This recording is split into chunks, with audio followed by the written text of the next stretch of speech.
Selamat malam, Amang Ina yang terkasih. Sebelum kita beristirahat pada malam hari ini, mari kita renungkan sebagian dari firman Tuhan yang tertulis pada kitab Wahyu pasalnya 16 ayat 1 sampai 7. Adapun tema kita pada hari ini adalah Tuhan yang Maha Kuasa dan Maha Adil. Sebelum kita membaca firman Tuhan, mari kita berdoa. Terima kasih ya Allah Bapa atas segala berkat-Mu Tuhan, dari pagi hari, siang hari, hingga malam hari ini Tuhan. Malam hari ini Tuhan, kami sebentar lagi akan beristirahat Tuhan. Sebelumnya kami akan merenungkan sebagian dari firman-Mu Tuhan. Tuhan, bukakanlah pintu hati kami agar kami dapat menerima firman ini dan menjadi terang bagi kehidupan kami sehari-hari Tuhan. Dalam nama Yesus Kristus kami sudah berdoa dan mengucap syukur. Amin. Mari kita baca bersama Wahyu pasal 16 ayat 1 sampai 7. Ketujuh malapetaka.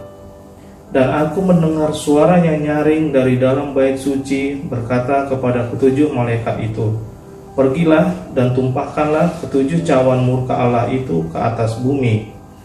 Maka pergilah malaikat yang pertama, dan ia menumpahkan cawannya ke atas bumi. Maka timbullah bisul yang jahat dan yang berbahaya pada semua orang yang memakai tanda dari binatang itu dan yang menyembah patungnya. Dan malaikat yang kedua menumpahkan cawannya ke atas laut. Maka airnya menjadi darah seperti darah orang mati, dan matilah segala yang bernyawa yang hidup di dalam laut. Dan malaikat yang ketiga menumpahkan cawannya ke atas sungai-sungai dan mata-mata air, dan semuanya menjadi darah.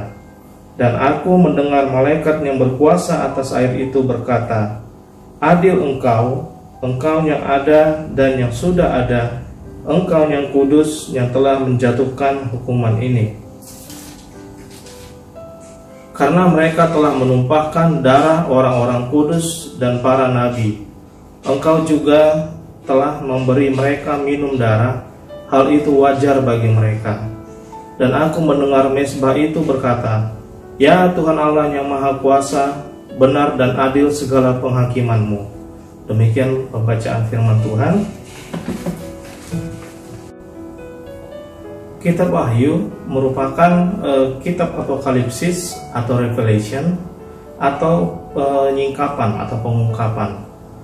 Namun namanya sangat kontradiktif dengan isi dari kitab tersebut, di mana isinya banyak berisikan lambang dan rahasia. Kitab Wahyu merupakan surat yang dibuat oleh Yohanes pada saat pembuangannya di Pulau Patmos kepada 7 jemaat yang saat itu ada di Asia Kecil. Ketujuh jemaat ini mempunyai karakteristik yang berbeda-beda, sama seperti gereja pada sampai hari ini. Mereka mempunyai karakteristik yang berbeda-beda. Kitab Wahyu berisikan nubuatan, penggembalaan, dan penguatan kepada jemaat yang merasa tertekan pada saat itu, di mana mereka mendapatkan siksaan yang begitu hebat dari penguasa pada saat itu. Mari kita pelajari ayat demi ayat dari nats ini. Cawan yang pertama ditumpahkan ke bumi mengakibatkan bisul yang sangat jahat dan berbahaya bagi orang-orang yang berdosa dan orang-orang yang sesat. Sama seperti tulah yang keenam yang Tuhan turunkan kepada bangsa Mesir pada waktu itu.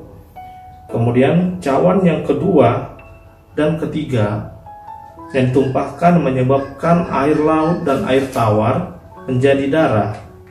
Air yang merupakan sumber kehidupan ternyata malah mengakibatkan kematian bagi semua makhluk yang bernyawa. Sama seperti tulah yang pertama yang Tuhan turunkan kepada bangsa Mesir.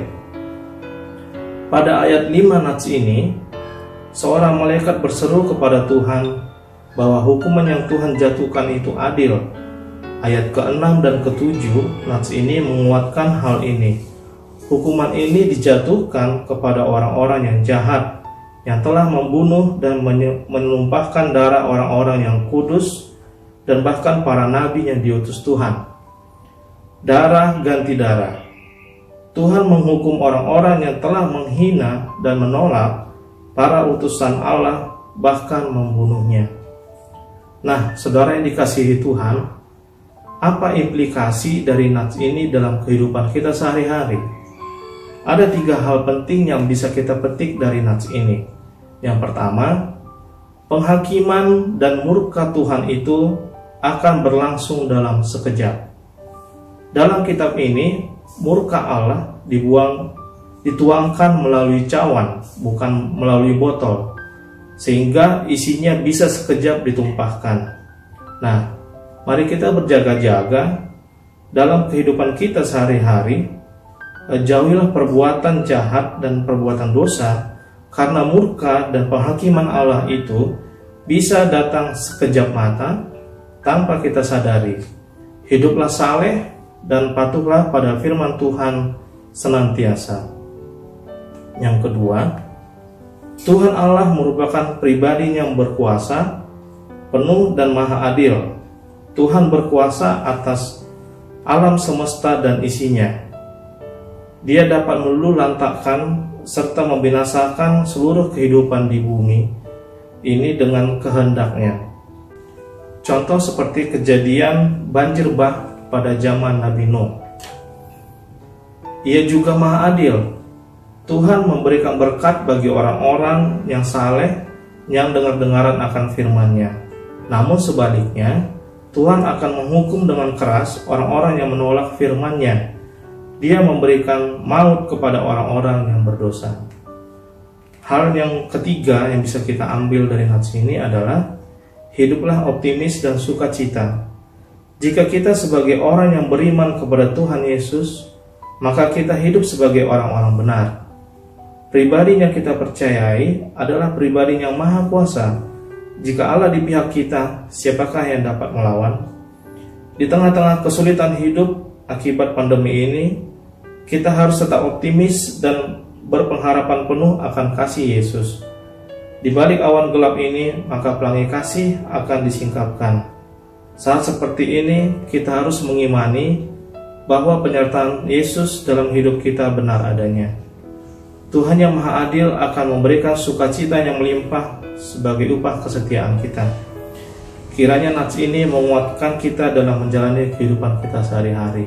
Amin. Mari kita bersatu dalam doa. Terima kasih Allah Bapa atas kasih dan berkat-Mu Tuhan, juga atas firman yang kami dengar pada hari ini Tuhan.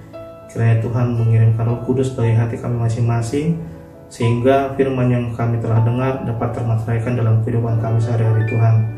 Berikanlah kami napas kehidupan pada besok pagi hari Tuhan, sehingga kami dapat beraktivitas dengan baik dan selalu dalam kehidupan dalam keadaan optimis ya Tuhan. Ampuni segala dosa kami, dalam nama Yesus Kristus kami sudah berdoa dan mengucap syukur. Amin.